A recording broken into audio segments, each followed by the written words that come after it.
island of Sal was first named Lana back in 1460, which means flat.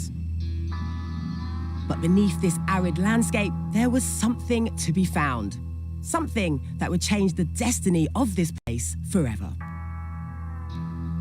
It's definitely worth taking a tour to the Salinas, because when you get here, you are completely surrounded by sal, which just happens to be the Portuguese word for salt, and, as you probably guessed, it's how the island got its name.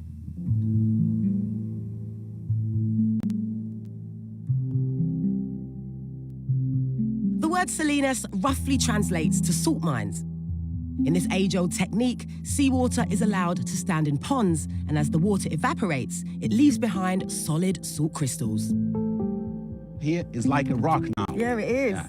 And it's still giving me impressions that I'm standing on ice. I know it's not ice. Yes, you are. Here is the unique place where you can stand, walk, lay down on the snow. You don't need gloves, you don't need nothing. You can just come on a bikini in case. Yeah, that's my kind of snow, my kind of snow.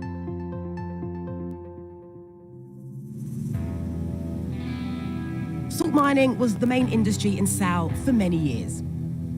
Elvis is taking me to what was once the heart of the operation within a volcanic crater. And what he showed me was like something from another world. It feels like I should be shooting some kind of sci-fi flick set on another planet, or maybe a spaghetti western playing some kind of gunslinger. Elvis, what is this place? So, this place is a salt refinery, where the industry of salt was here where they used to refine the salt. And that's connecting to the salt lake by this cable, 1 kilometer and 100 meters down to the salt lake. And that was able to transport 25 tons of salt per hour. It looks like it was once a very impressive bit of infrastructure. That structure and the cable cars, it took 2 years to build. Yeah. From 1919 to 1921. Wow. So it really changed the game when this was built. Big change. Yeah. Big change. I don't know if it's just me, but there's something a little bit eerie about looking at this. It's a bit, you know, just it's all broken down, it's decay and damage. And yeah, unfortunately. Machinery just left untouched and rusty. It's almost making me a bit sad. Unfortunately, it is like this. Those boats was used taking the salt out to the big ship to Brazil. Yeah. So what happened? To encourage the Brazilians to produce their own salt, they put a really high tax on our salt, but made it very expensive. So that's the way they killed our business of salt. Yeah, it's a pretty underhanded way to kill the competition.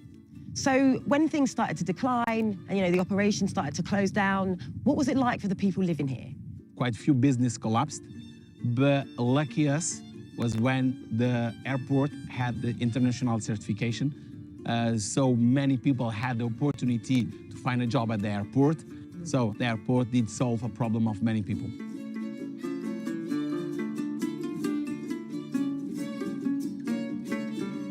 Here probably you will have the best view, the best picture of the island. So that's the famous salt lake.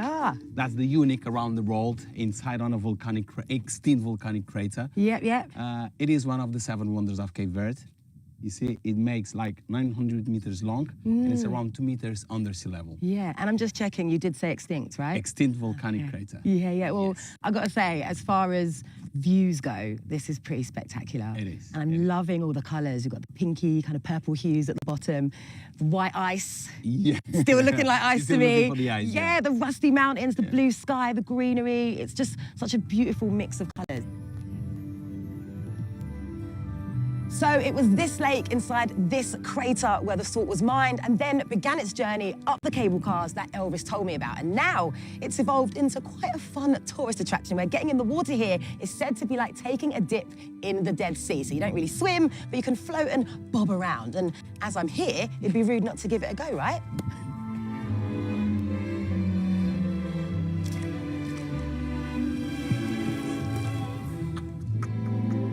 Who needs inflatables when you've got this?